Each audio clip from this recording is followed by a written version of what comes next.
खर्च कसा कमी करायचा? आता कसं झालं, इन्स्टंट ग्रॅटिफिकेशन, पटकन काय दिसलं आपल्याला ते आवडलं आपण घेऊन टाकतो. खरंच गरज असते का? म्हणजे मी माझ्या स्वतःवर पण हा एक्सपेरिमेंट करून बघितलाय.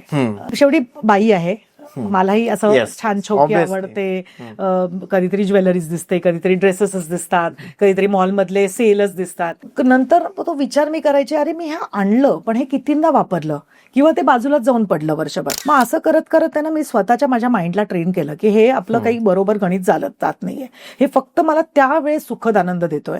पण हे जर का मला मी आतापासून मी कसं करते माहितीये, मी 2दा-3दा जर का मला काहीतरी इंस्टाग्रामवर आवडले किंवा मी काहीतरी ऑनलाईन अमेझॉनवर किंवा फ्लिपकार्टवर मला काही गोष्ट आवडली, मी खरंच एक आठवडा त्याला पुश करायला बघते, डिले. त्याच्यातनं मला कळतं की मला ही गरज पुढच्या आठवड्यात पण वाटते का, काही मला त्याच्यात काही माझ्या करिअरला, माझ्या स्वतःच्या अपब्रिंगिंगला, माझ्या कॉन्फिडन्सला काही बुस्टअप मिळणार आहे तरच ती वस्तू घेते, नाही तर त्याला डिले करून टाकते.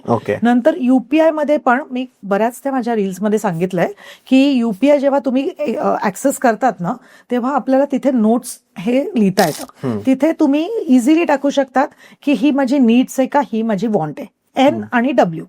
महिन्याच्या अखेरला एकदा चेक करून घ्या की हे मी नीड्स साठी वापरले की हे मी वॉन्ट्स साठी. आपल्याला कळणार आहे की आपले 60 ते 70% पैसे आहेत ना हे वॉन्ट्सला जातात.